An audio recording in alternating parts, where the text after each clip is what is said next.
Là j'en suis au peaufinage, donc à mettre les intensités. Non, crêpe vraiment ça va faire beaucoup. J'essaye de reproduire cet effet de matière au niveau de l'œil. Vraiment la bouche c'est l'élément décisif.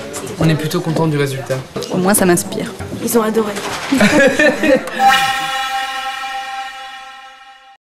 Un maquillage ça va me toucher. Après la technique c'est autre chose, mais voilà. Le visage que j'ai en face, il me touche. Il peut même me bouleverser. Il y a des fois des make-up, ça me bouleverse.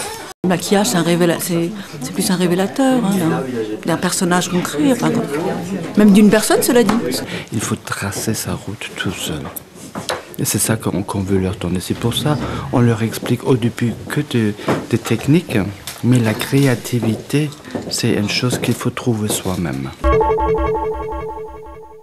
Ah mais il y a énormément de plaisir, c'est-à-dire moi je prends un plaisir fou à travailler sur quelqu'un, c'est-à-dire à toucher de la matière, à toucher une peau. Le fait de rendre quelqu'un beau, en fait, je trouve ça vraiment gratifiant quand on arrive, que la personne elle se donne en fait entre nos mains, et puis quand elle repart, on a réussi à pas à la transformer mais à la sublimer. Souvent, ce que j'ai pu dire à mes assistantes lors de défilés, c'est de regarder leur mannequin.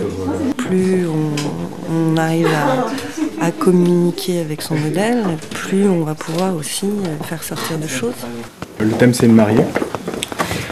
Un teint assez clair, garder la zone autour des yeux assez brute pour avoir un peu le rose de la peau qui ressort, un peu comme des cernes. Je m'approprie justement tout ce que j'ai appris, tout ce que je sais faire par rapport au dessin. J'essaie de l'utiliser pour le maquillage. Il n'y a pas de limite, on peut faire à peu près tout et ça c'est génial. J'aime bien ce côté nu en fait pour retrouver un peu de vérité dans le maquillage. C'est inspiré des fleurs pour les couleurs. Il y aura une couronne de fleurs pour rappeler le rose des fleurs.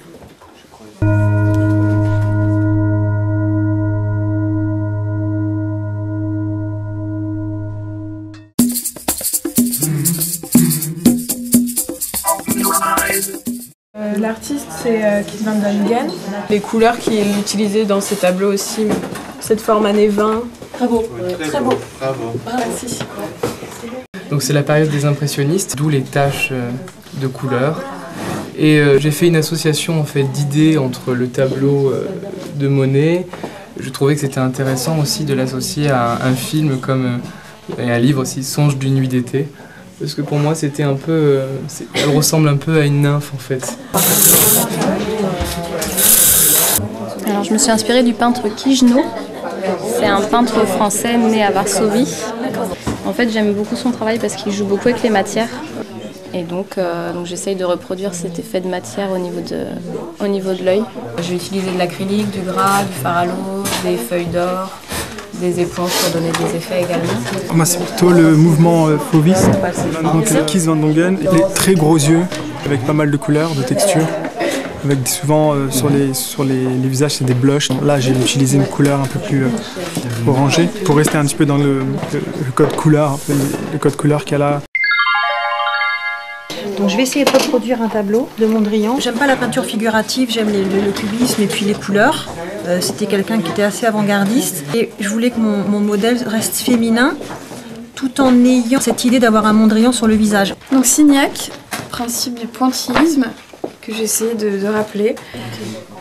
La façon dont il restitue la lumière par petites touches, très colorée. Enfin, on se perd, on ne voit jamais la même chose quand on le regarde.